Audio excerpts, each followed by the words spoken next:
हिंदी में यूपीएससी की तैयारी से संबंधित प्रोग्राम्स को देखने के लिए सब्सक्राइब करें स्टडी IQIAS हिंदी।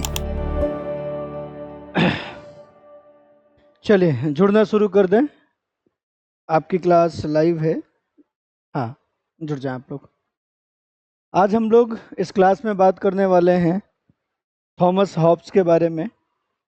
और ये जो क्लास आती है आपकी, ये PSIR ऑप्शनल के टॉपिक्स हम कवर करते हैं और उसके साथ दिखाते हैं कि कैसे आपका सेकंड पेपर और आपका फोर्थ पेपर कंप्लीट होता है। जैसे हमने वेस्टर्न पॉलिटिकल थिंकर्स की सीरीज शुरू की है। हमने सुकरात से शुरू किया, सुकरात पढ़ा, प्लेटो पढ़ा, अरस्तु पढ़ा, मैकियावेली पढ़ा और आज हम लोग थॉमस हॉब्स पे हैं। तो जो लोग PSIR शुरू कर रहे हैं उनके लिए तो ये एक बेहतर क्लास तो है ही। इवन जो लोग कंफ्यूज हैं कि हमें कौन सा ऑप्शनल विषय चुनना चाहिए, तो उनके लिए ये एक बेहतर चीज़ है कि वो अगर यहाँ से जुड़ते हैं और इस क्लास को अगर देखते हैं तो उनको एक बात यहाँ पे समझ में आ जाएगी कि अगर हम PSIR ऑप्शन चुनते हैं तो इससे हमारा जो GS है उसमें काफ़ी कुछ मदद होने वाली है, उसमें काफ़ी कुछ हेल्प हो जाएगी, है ना। काफ़ी कुछ मतलब क्या, मतलब पूरा second paper 100% second paper, fourth paper में 80%, 80 से 90% फोर्थ पेपर। ये थोड़ा बहुत नहीं है, 500 नंबर का मामला यहाँ अकेले में है और ऑप्शनल के रूप में PSIR तो 500 नंबर का है ही है। और जो 250 नंबर का ऐसे आता है उसमें तो PSIR के ही थिंकर्स के कोट उठा के हूबहू सीधे सीधे रख दिए जाते हैं, एकदम सीधे सीधे रख दिए जाते हैं। इसलिए मैं आपको आमंत्रित करता हूं कि आप इस क्लास पे आएँ, इसलिए मैं आपको आमंत्रित करता हूं कि आप इस विषय के साथ जुड़ें। इस विषय में नया बैच कब से आ रहा है, थोड़ी देर आप रुकेंगे तो मैं ज़रूर बताऊंगा। साथ ही साथ GS का हमारा नया बैच कब से आ रहा है उसके बारे में भी मैं आपको जानकारी अवश्य दूंगा। आप इस क्लास पे बने रहिए। मेरा नाम है अमरेंद्र पांडे और आप देख रहे हैं स्टडी IQ। चलिए थॉमस हॉब्स के बारे में बात करते हैं कि कैसे हॉब्स को हम PSIR में पढ़ते हैं और कैसे हॉब्स को ही हम एथिक्स में भी पढ़ते हैं। एथिक्स का 5वां यूनिट देखेंगे तो वहाँ पे हम लोग हॉब्स के बारे में बात करेंगे। जब दुनिया में दैवीय सिद्धांत का बोलबाला था, राज्य का मतलब ईश्वर के द्वारा बनाया गया व्यक्ति, ईश्वर के द्वारा भेजा गया दूत, तो उस टाइम पे कोई ऐसा व्यक्ति जो ये कहे कि राज्य को ईश्वर ने नहीं बल्कि राज्य को लोगों ने बनाया है, ये अपने आप में बहुत बड़ी बात थी। किसी के बस की नहीं थी, हिम्मत नहीं था। ऐसा करने वाले लोगों को फांसी ही होती थी क्योंकि ये अपने आप में राजद्रोह था। आपको ध्यान होगा सुकरात ने यही कहा था और सुकरात ने यही कहा था और सुकरात के ऊपर मुकदमा चला था और नए देवता बनाने का मुकदमा चला था। और नए देवता क्या, नए देवता कानून, ज्ञान। सोचो, ज्ञान को उसने शासन का प्रतीक बताया, तब तो उसको विस्पान करके प्राण त्यागने का दंड दिया गया। और ये वो व्यक्ति है जो ये कहने का साहस कर रहा है कि राज्य ईश्वरीय नहीं है, राज्य को लोगों ने बनाया, राज्य समझौते का परिणाम है, राज्य कोई प्राकृतिक संगठन प्लेटो अरस्तु की तरह नहीं बता रहा, राज्य को कृत्रिम संगठन बता रहा। इतना साहसी होना बड़ी बात है। और ये साहस क्यों है, ये जैसे ही हॉब्स के बारे में आप पढ़ेंगे और इसका मानव स्वभाव देखेंगे आपको ये पता लग जाएगा कि जो मानव को नीच कहने का साहस कर ले, जो मनुष्य को पापी कुकर्मी राड़ी कहने का साहस कर ले, वही ये साहस दिखा सकता है कि राज्य ईश्वरीय नहीं, राज्य दैवी नहीं बल्कि राज्य मानवीय है, मानवीकृत संस्था है। मनुष्यों ने एक संविदा के माध्यम से, एक समझौता के माध्यम से, एक कॉन्ट्रैक्ट के माध्यम से इस राज्य का निर्माण किया है। बड़े साहस की बात है और वो साहस हॉब्स ने दिखाया। अब आपको लगता है कि हॉब्स प्योर वैज्ञानिक है।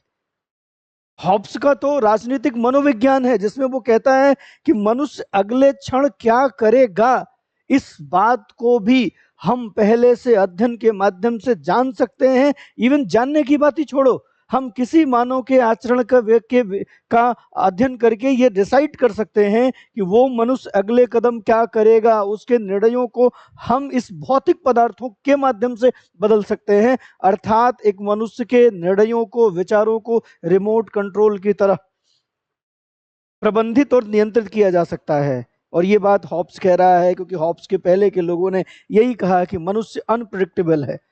मनुष्य कब क्या करेगा ये कोई सोच नहीं सकता, ये कोई नियंत्रित नहीं कर सकता, ये प्रबंधित नहीं कर सकता।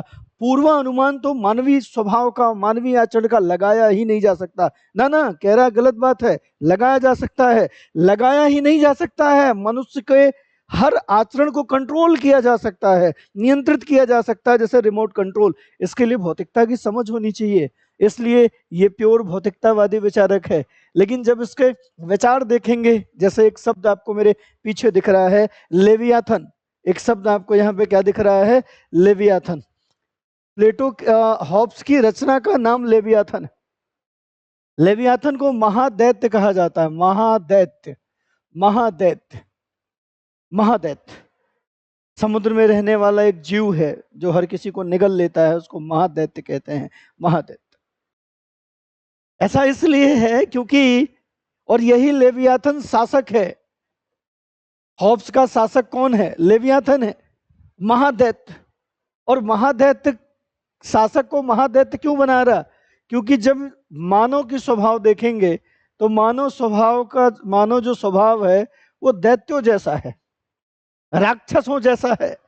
और अगर मनुष्य राक्षस है तो उस राक्षस पे आपको लगता है कि किसी देवता के द्वारा नियंत्रण स्थापित हो सकता है? नहीं नहीं, हमने तो अपने सारे पुराने सीरियल्स देखे, सब में जब राक्षस नाराज होता था तो देवताओं भाग खड़े होते थे।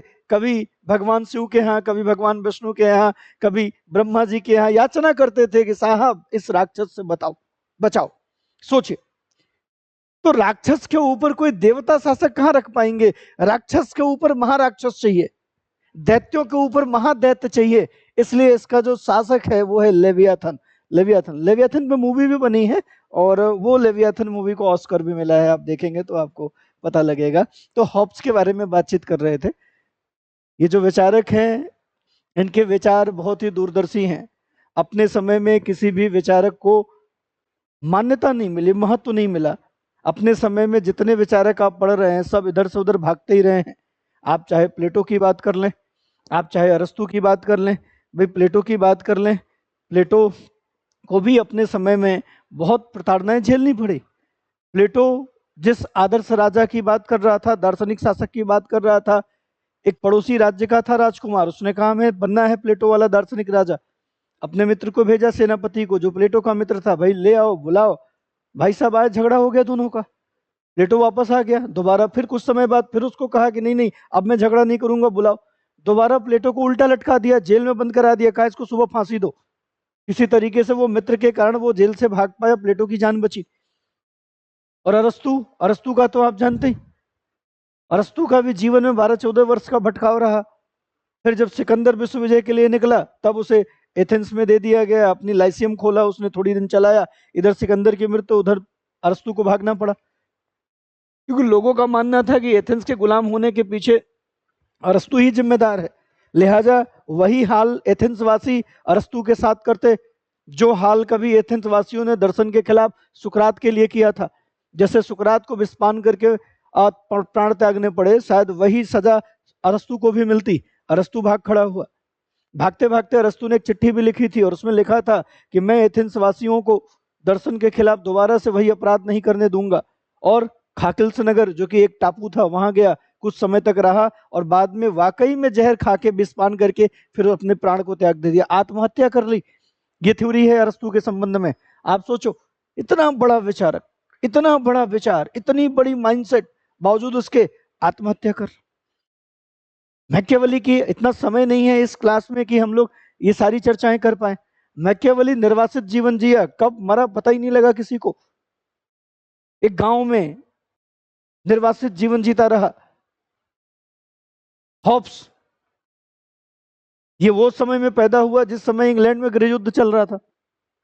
हर कोई एक दूसरे के खून का प्यासा था, हर कोई पॉलिटिक्स कर रहा था, हर कोई राजनीति कर रहा था। एक तरफ शासन की बात, संसद की बात हो रही थी कि संसद का शासन होना चाहिए, एक तरफ राजतंत्र का समर्थक थे, और दोनों आपस में लड़ रहे थे। हत्याएं हो रही थी, एक एक व्यक्ति राजनीतिक बन गया था।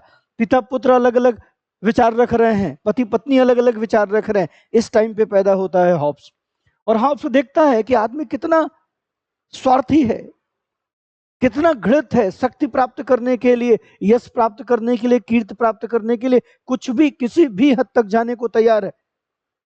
इसलिए उसने देखा कि मनुष्य जन्मजात बाई बर्थ स्वार्थी होता है, डरपोक होता है, कायर होता है। लगता है खुद हॉब्स अपने संबंध में कि मैं जब पैदा हुआ तो मेरे साथ मेरा जुड़वा भाई डर भी पैदा हुआ। मैं अकेले पैदा नहीं हुआ, अपना जुड़वा भाई डर को लेकर पैदा हुआ। तो हॉब्स का विचार बड़ा ही व्यापक, बड़ा ही व्यवस्थित, बड़ा ही क्रमबद्ध, बड़ा ही दूरदर्शी और एक युग परिवर्तनकारी विचार के रूप में माना जाता है, जिसने ये साहस किया कि राज्य दैवी नहीं, राज्य मानवीकृत संस्था है, राज्य प्राकृतिक नहीं, राज्य कृत्रिम संस्था है।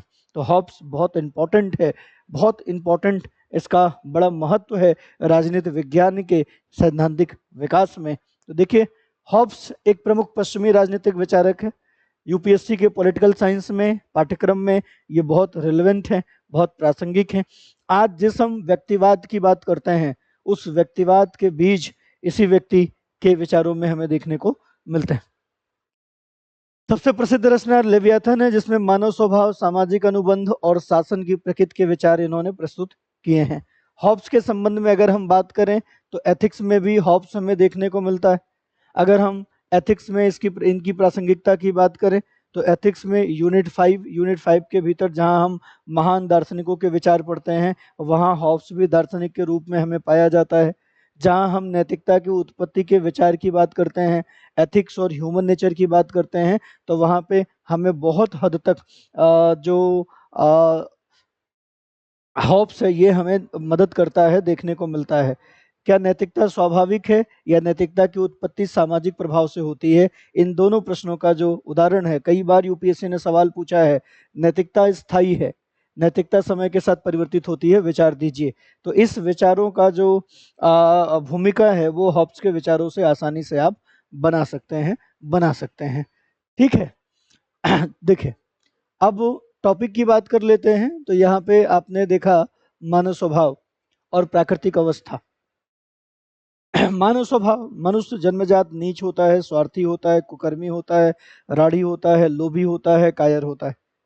मतलब ये गालियां नहीं है, ये हॉब्स का विचार है कि मनुष्य बाई बर्थ ऐसा ही होता है, जन्मजात ऐसा ही होता है। तो नैतिकता वो लाता है बाहर से, नैतिकता वो सीखता है। इस हिसाब से आप देखेंगे तो नैतिकता जन्मजात नहीं है, नैतिकता सीखने की चीज है। और ठीक तो बात है, आज आप एथिक्स का 4th पेपर पढ़ते हैं, आपके अंदर अगर नैतिकता होती तो आप पढ़ क्यों रहे होते? फिर आप तो नैतिक ही होते ना। नहीं, नैतिकता सिखाई जा रही है, पढ़ाई जा रही है, प्रशिक्षण दिया जाता है नैतिकता का आपको। इसका मतलब अकॉर्डिंग टू हॉब्स नैतिकता बाह्य है और बाह्य परिस्थितियों से सीखी जाती है, और बाह्य परिस्थितियों के बदलाव से नैतिकता में भी क्या आएगा? बदलाव आएगा। तो नैतिकता स्थायी प्रकृति की नहीं बल्कि बदलाव युक्त है, क्योंकि मनुष्य जन्मजात तो बुरा है, मनुष्य जन्मजात स्वार्थी है, जन्मजात बुरा है। इस बात को यह सिद्ध करता है। कोई भी उदाहरण ले लीजिए, आप कुछ ऐसा ही उदाहरण ले लीजिए कि आप एक सोने की दुकान में बैठे हुए हैं और वहां पे आपके सामने 100-200 अंगूठियों का वो जो एक ट्रे होता है, उस ट्रे में 100-200 अंगूठियां हैं और आप उसको चेक कर रहे हैं अंगूठी निकाल के कौन सा आपको आ रहा है, कौन सा आपको नहीं आ रहा है। और अचानक से लाइट कट जाती है, बिल्कुल घुप अंधेरा। आप ये फील करते हैं कि इस अंधेरे में कोई कुछ नहीं देख सकता है, और आपका मन अंदर से ये कहता है कि 1-2 अंगूठी रख भी ले अगर, तो क्या ही फर्क पड़ता है, क्या ही पता लगेगा, कोई टैग वैग तो लगा नहीं है। ये विचार आता है, और ये विचार कैसा है? नेचुरल है, प्राकृतिक है। इस विचार को आप लाते नहीं, आ ही जाता है। ये अलग बात है कि अब आप सोचते हैं कि नहीं, हमें सिखाया गया है चोरी करना पाप है। फिर आप सोचते हैं हमें सिखाया गया है कि किसी को नुकसान न पहुंचाएं, हमें सिखाया गया है। और नहीं भी सिखाया गया है तो ईमानदारी हमें सिखाई गई है, और नहीं भी है तो भी कोई बात नहीं। मान लो कोई कैमरा ऐसा जो रात में देख रहा हो तो चोर कहे जाएंगे, मान लो जाते समय कहीं गार्ड ने पॉकेट चेक कर लिया तो चोर कहेंगे। इस उपापोह में आप हैं और लाइट आ जाती है, आप अपना पीठ थपथपाते हैं, का कमाल आदमी हूं मैं, चाहता तो मैं चोरी कर सकता था, मैंने चोरी नहीं की। चोरी नहीं की, नहीं करेंगे अलग बात है, लेकिन आपके भीतर जो है बाई बर्थ वो चोर ही तो है। आया तो कि रख लें, नहीं रखा अलग बात है। लेकिन ये जो रखने का विचार आ जाता है ना, यही विचार आपको बताता है कि मौलिक रूप से ओरिजिनल रूप में आप क्या हैं, तो ओरिजिनल रूप में चोर हैं, ये हॉब्स कहता है। बहुत सारे है, कई बार ऐसा विचार आता है, किसी व्यक्ति को बदतमीजी करते देखते हैं, मतलब मार ही डालें। अब नहीं मारते हैं अलग बात है, लेकिन विचार तो आया कि ऐसे व्यक्ति को जिंदा रहने का कोई हक नहीं होना चाहिए, नहीं हक होना चाहिए। यही विचार है जो ये बताता है कि आप ऐसे ही हैं, राड़ी हैं, झगड़ालू हैं, कायर हैं। ये बाई बर्थ है मनुष्य।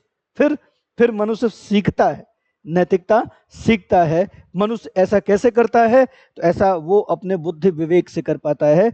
हॉब्स ने एक ही बात बड़ी अच्छी कही, और इसने कहा कि मनुष्य में लाखों करोड़ों बुराइयां हैं, लेकिन मनुष्य में एक अच्छाई है, और वो है कि मनुष्य विवेकशील प्राणी होता है। मनुष्य के पास विवेक होता है। बस इस विवेक से ही मनुष्य इस पूरे संसार को सुखमय, शांतिमय, नैतिकतामय, स्वर्गमय, जितनी अच्छाइयां हो सकती हैं सब ला सकता है। मनुष्य के पास विवेक है। तभी वो कहता है कि प्राकृतिक अवस्था सबके साथ सबका युद्ध था। हर कोई एक दूसरे को अपने अस्तित्व के लिए मार देने को तैयार था, और प्रायः जो स्थिति थी प्राकृतिक अवस्था, जब समाज और राज्य नहीं था, तब वो स्थिति अराजक स्थिति थी। सबका सबके साथ युद्ध था, हर कोई एक दूसरे को समाप्त करने के उसमें पड़ा हुआ था। एक तरीके से मत्स्य न्याय था, जिसकी लाठी उसकी भैंस, बड़ी मछली छोटी मछली को खा जाए, कुछ ऐसी स्थिति थी। लेकिन ऐसी स्थिति में भी मनुष्य अपने विवेक का इस्तेमाल करके जी रहा था और अपनी सुरक्षा को बनाए रखा था। ऐसे नियमों को उसने निकाल रखा था जिसे प्राकृतिक नियम कहते हैं, जैसे जियो और जीने दो, अपना हित देखो, दूसरों को कम से कम नुकसान पहुंचाओ। ये प्राकृतिक कानून बना रखे थे किसने? लोगों ने। आप कहेंगे सर प्राकृतिक कानून तो प्रकृति ने, नहीं नहीं, प्राकृतिक कानून इसलिए कहा जा रहा है क्योंकि प्राकृतिक अवस्था में है, तब समाज और राज्य नहीं है, इसलिए उसको हम प्राकृतिक कानून कह रहे हैं। उस कानूनों को स्थापित किया किसने? मनुष्यों ने। मनुष्यों के पास विवेक था। और कुछ समय बाद इस अराजक स्थिति से मनुष्य तंग आ जाता है।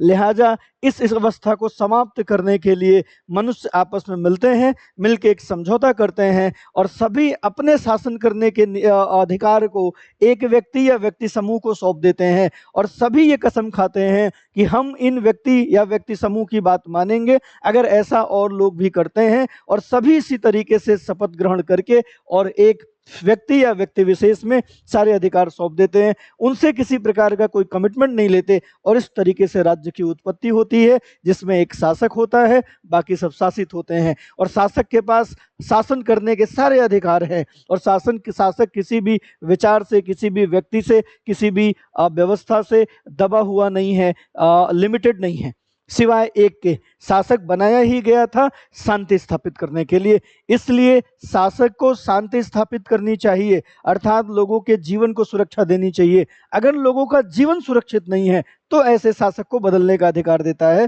ठीक इसी तरीके से ये जो एक लिमिटेशन जीवन के अधिकार का हॉब्स लगाता है, तब आज भी भारतीय संविधान का आर्टिकल 21 में यही कहा गया है कि राज्य कुछ भी कर सकता है, लेकिन लोगों के जीवन और व्यक्तिगत स्वतंत्रता को नुकसान नहीं पहुंचा सकता है। तो आप देखेंगे बड़ा रेलेवेंट है।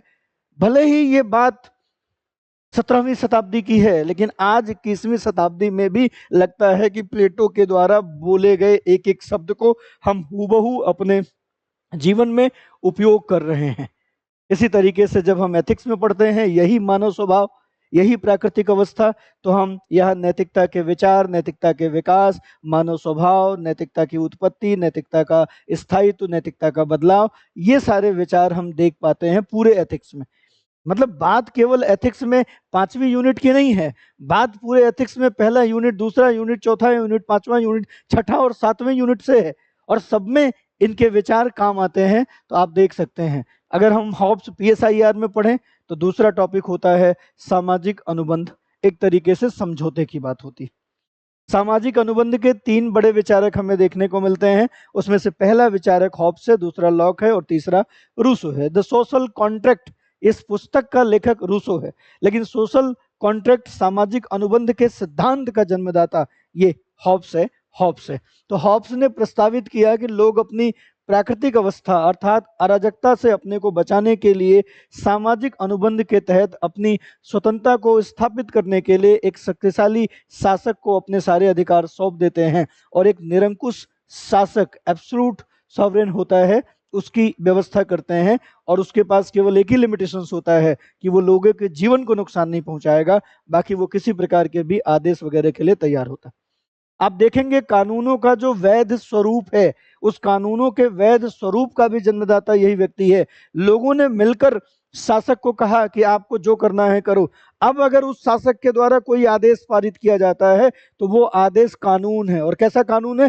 वैध कानून है। क्यों? क्योंकि उस शासक को लोगों ने सहमति दी है कि आप ऐसा कर सकते हो। तो सहमति ही वैधता का आधार है। ये बात बड़ी मजबूती से हॉब्स के इस विचारों से हमें देखने को मिलती है। आज जिस कानून की बात हम करते हैं, संसद बैठती है, विचार विमर्श करती है, वोटिंग करती है, पास करती है, और संसद को ये राइट्स किसने दिया? वे आर द पीपल, हम भारत के लोगों ने। तो संसद एक वैध कानून बनाने की जो ताकत रखती है वो हमारी सहमति का आधार है। यही बात तब हॉब्स ने बनाई, लेकिन तब वो संसद या वो लोकतांत्रिक प्रणाली के बजाय राजतंत्र की बात करता है, राजतंत्र की बात करता है। जैसे ही हम हॉब्स से आगे लॉक पे जाएंगे, लोकतंत्र आ जाएगा। ठीक है, तो आप देख सकते हैं कि किस तरीके से ये जो PSIR है ये सीधे सीधे फोर्थ पेपर, सेकंड पेपर की मैक्सिमम चीजों को ये सही कर रहा होता है। और दूसरा, आपका विचार बड़ा हो जाता है।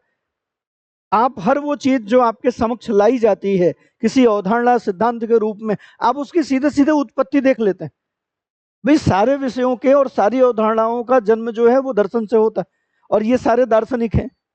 इन्हीं दार्शनिक विचारकों के विचारों से ये सारे विषय पैदा हुए हैं। कोई भी ऐसा विषय नहीं हो सकता जो आपके समक्ष लाया जाए और आप ये कह दें कि ये विचार कहाँ से आया, हमें तो पता नहीं। ऐसा हो ही नहीं सकता। हर एक विचार आप जानेंगे क्योंकि आपने सारे दार्शनिकों को पढ़ लिया ना। और राजनीति विज्ञान में ये सारे राजनीतिक दार्शनिक के रूप में पढ़े जाते हैं, फिलॉसफी में यही दार्शनिक के रूप में पढ़े जाते हैं। तो देखिए, अगर हम ये सामाजिक अनुबंध की बात करें, एथिक्स में यह व्यक्तिगत स्वतंत्रता बनाम सामूहिक भलाई के रूप में हम देख सकते हैं।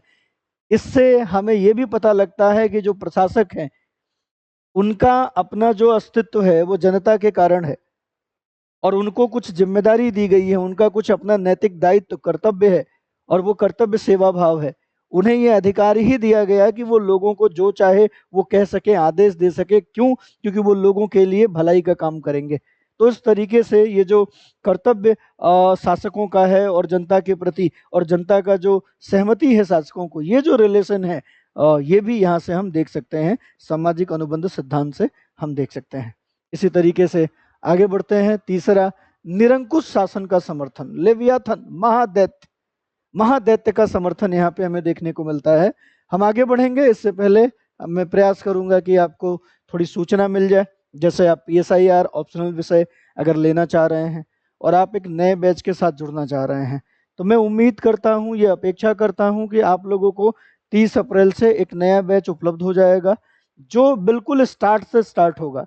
मैंने जो पुराना बैच था वो वेस्टर्न पॉलिटिकल थिंकर से शुरू किया था, उसके बाद इंडियन पॉलिटिकल थिंकर्स पढ़ाया, फिर इंडियन थ्योरी पढ़ाई, फिर हमने पॉलिटी पढ़ाई, नेशनल मूवमेंट पढ़ाया, फिर कंपैरेटिव पॉलिटिक्स पढ़ाई, फिर IR पढ़ाया, और IR 29 तारीख को खत्म हो रहा है। मतलब फिर से वेस्टर्न पॉलिटिकल थिंकर से बिल्कुल स्टार्ट से एक नया बैच शुरू हो रहा है। और मैं हमेशा आपको आमंत्रित करता हूं कि जब भी जुड़िए, अगर थिंकर से जुड़ गए तो पूरे PSIR छोटा हो जाता है।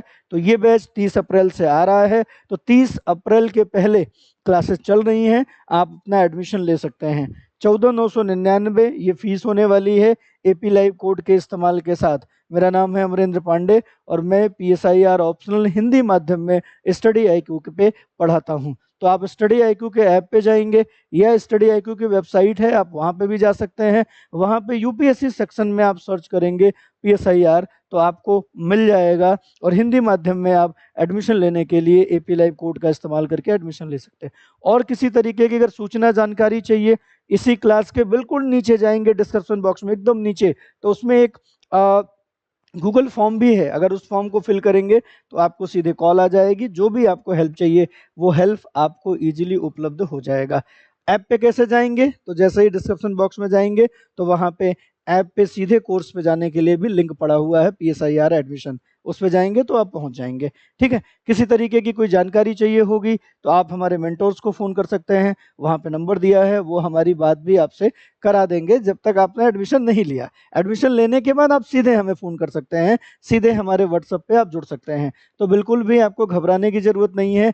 और 2026 के लिए अगर एग्ज़ाम के लिए आप तैयार हो रहे हैं तो भाई साहब आप लेट हो रहे हैं। अगर 30 अप्रैल वाला बैच नहीं लिया तो मैं आपको बता सकता हूं कि आपको प्रारंभिक परीक्षा तैयार करने में 15 दिन की कमी पड़ने वाली है। और अगर 1 महीना और बिता दिया तो 1.5 महीने की कमी हो जाएगी प्रीलिम्स में।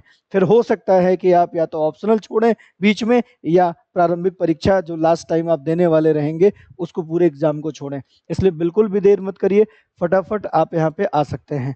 आगे बढ़ते हैं। इसके बाद अभी मैं आपको जीएस की भी सूचना दूंगा थोड़ी देर। एक बार सब्जेक्ट पे वापस आ जाते हैं। निरंकुश शासन का समर्थन। हॉब्स का मानना था कि शांति और स्थिरता के लिए एक मजबूत शासक चाहिए, ऐसा शासक जिसके आदेशों का पालन सब लोग करें, जो खुद किसी के आदेशों का पालन न करता हो। तो सोचिए ये जो संप्रभुता का विचार है, सॉवरेंटी का विचार है, जो आज हम अपनी प्रस्तावना में लिखते हैं, हम भारत के लोग भारत को संपूर्ण प्रभुत्व संपन्न। तो ये जो संप्रभुता, ये जो सॉवरेंटी है, इस सॉवरेंटी को वास्तविक अर्थों में सबसे मजबूत ढंग से अगर किसी ने स्थापित किया तो वो हॉब्स है। वो हॉब्स है। ये लोकतंत्र या शक्ति के विभाजन के बिल्कुल खिलाफ है। ये कहता है कि ऐसे दैत्य, ऐसे कठोर प्रकृति के लोग बिना किसी मजबूत शासक के ये स्थायित्व में आएंगे ही नहीं, ये उसके आदेशों का पालन करेंगे ही नहीं। प्राण को छोड़ के शासक हर वो चीज जैसा कानून बनाना चाहे बना सकता है, क्योंकि एक निरंकुश कानून के माध्यम से ही चीजें जो है वो स्थायित्व किया जा सकता है। और ये विचार केवल इसी का नहीं है, इसके पहले भी हम व्यवहारिक रूप में बहुत सारे शासक देखे, सब सबने एक मजबूत और सशक्त और कठोर शासक की बात की। भारत जैसे उदार देशों में भी तुलसीदास जैसे बड़े सॉफ्ट प्रकृति के कवि भी कहते हैं, भय बिन होए न प्रीति। जब तक राजा मजबूत सशक्त नहीं होगा तब तक प्रेम नहीं होगा। और यही हाल अगर आप देखें तो अन्य क्षेत्रों में भी कहा जाता है, प्रेम ताकतवर के साथ होता है, कमजोर के साथ नहीं होता है। कोई भी स्त्री किसी कमजोर व्यक्ति के साथ रहना नहीं चाहती है, वो भी ताकतवर व्यक्ति के साथ रहना चाहती है। इसलिए भय, मजबूती, ताकत चीजों को स्थापित करने के लिए, स्थिर करने के लिए बड़ा अनिवार्य होता है। इसलिए हॉब्स निरंकुश शासक की बात करता है, लेवियाथन की बात करता है, लेवियाथन की बात करता है।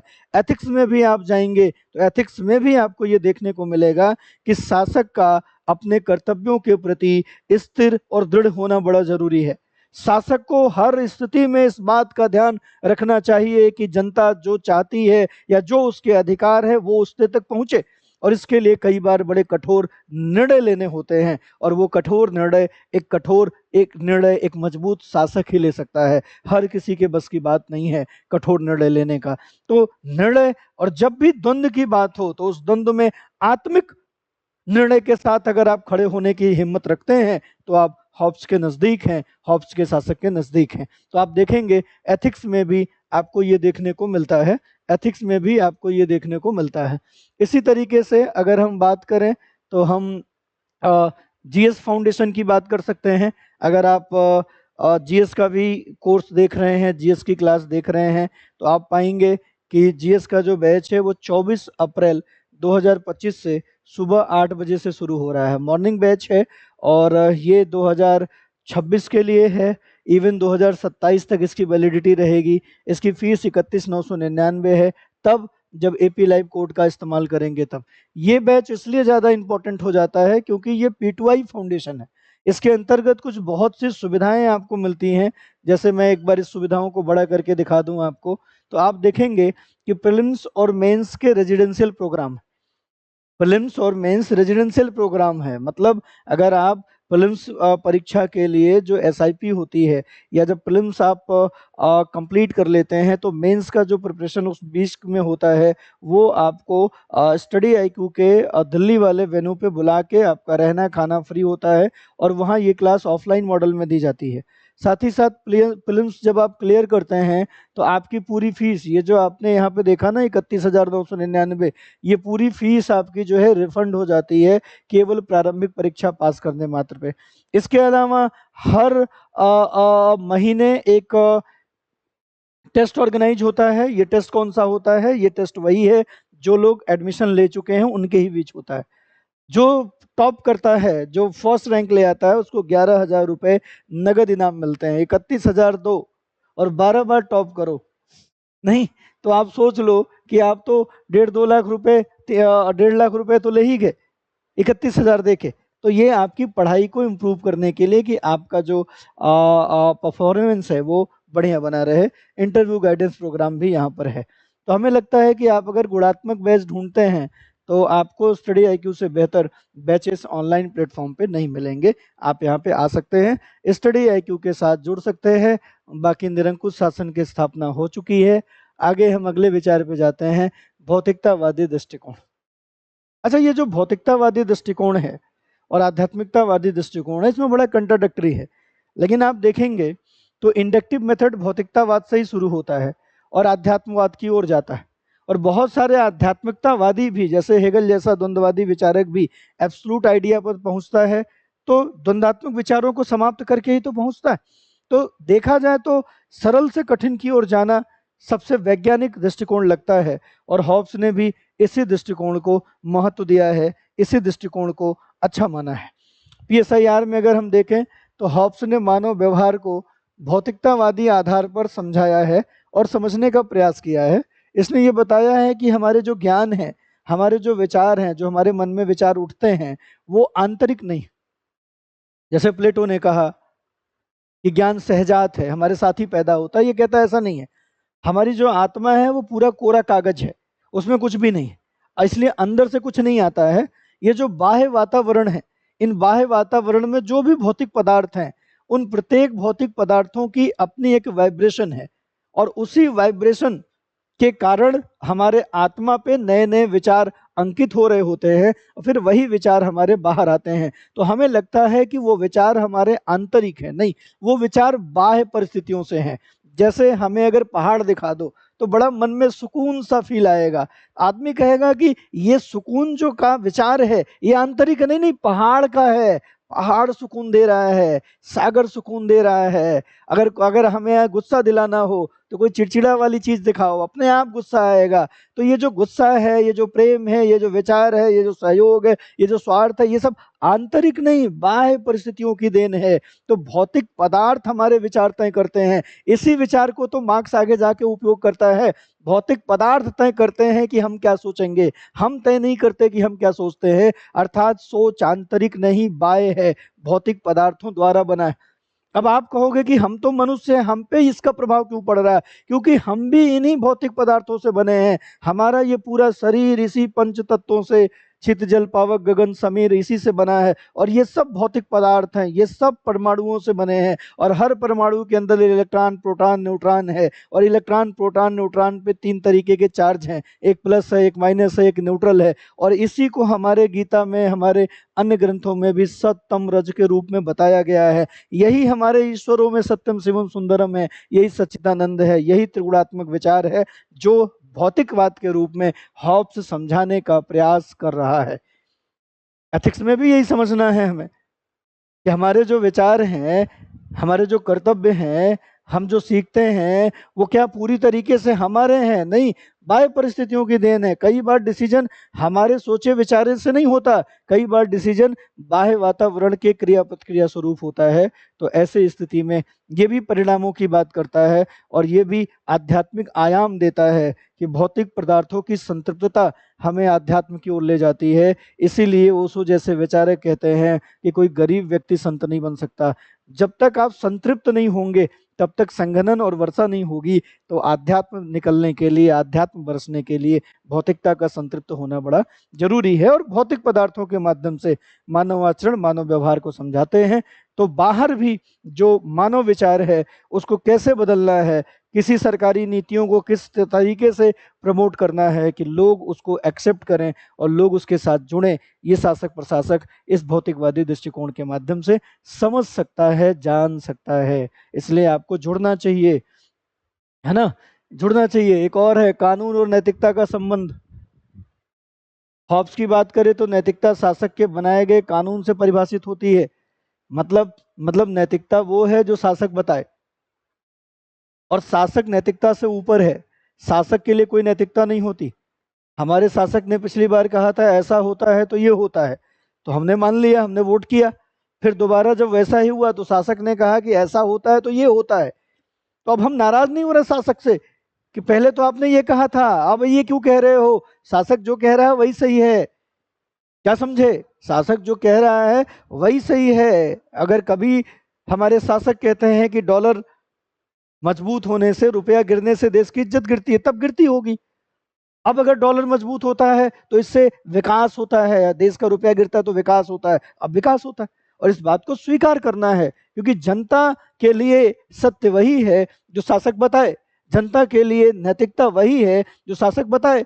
तो कानून, शासक के आदेश ही कानून है, और कानून का पालन ही नैतिकता है। बस नैतिकता इतनी सी है, इसी नैतिकता का पालन शासकों को करना चाहिए, जनता को करना चाहिए। और शासक के लिए ये स्थापित करता है, कानून ही नैतिकता का आधार है।